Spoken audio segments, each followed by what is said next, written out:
Imana nishimwe, ndabaramukije aho muri hatandukanye. Uyu ni umunsi mwiza ushima Imana, ni umunsi wo guhimbaza Imana. Rero turashima Imana iduhaye umwanya nk'uyu mwiza.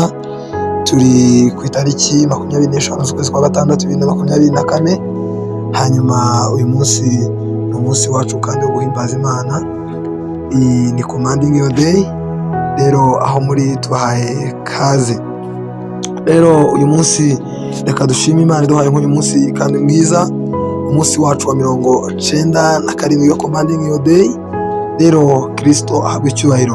Uyu munsi turasoma muri Zaburi ibice 73 umurongo wa 13 na 14.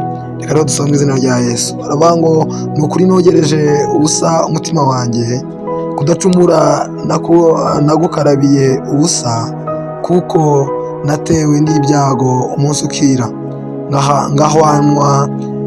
ngahanwa ibihano mu bitondo byose.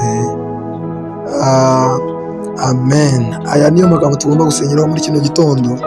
Bibiliya yambwiye ngo ni ukuri nogereje ubusa umutima wanjye. Nkubwire, hari igihe uhura n'ibibazo, hari igihe uhura n'ingorane, hari igihe ubona ko icyo wakoze rimwe na rimwe cyiza ubona ko wagikoreye ubusa, ariko reka nkubwire, biravuga ngo nta igikorwa cyukoze cyiza cyose ntabwo ari icy'ubusa imbere y'Imana, kubera ko Imana ireba igikorwa cyiza, ireba umutima mwiza wakoranye icyo gikorwa. Yesu ashimwe, haleluya. Hanyuma Bibiliya yavuze ngo kudacumura ngo yagukarabiye ubusa. Reka nkubwire, wewe humura, kudacumura kwawe, imirimo myiza yawe irandikwa mu ijuru, imirimo myiza yawe Uwiteka arayandika, haleluya. Reka nkubwire, kuko niyo waba watewe n'ibyago umunsi ukira, ugahanwa ibihano mu bitondo byose, humura, Uwiteka agufiteho umugambi, Uwiteka arakuzirikana,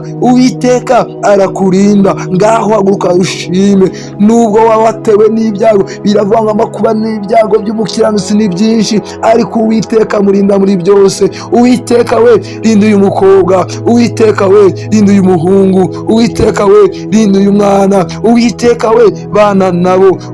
Mayarababa bashanda barabakoya nabazekerebo koya nabaza. Uwiteka kurinde, Uwiteka gufungura imiryango, Uwiteka kwigaragarize, Uwiteka akora ibikomeye ku buzima bwawe. Ndagusenyeye, ndagutangariza, ibikugoye bikuweho. Uwiteka ari kumwe nawe, haleluya. Imana kugira neza, Imana gufungura imiryango. Hanyuma uyu mwanya Uwiteka guha ibihe byiza kandi byuzuyemo ibyishimo. Ngahaguruka ushima Imana kuko Uwiteka ari kumwe nawe. Amen.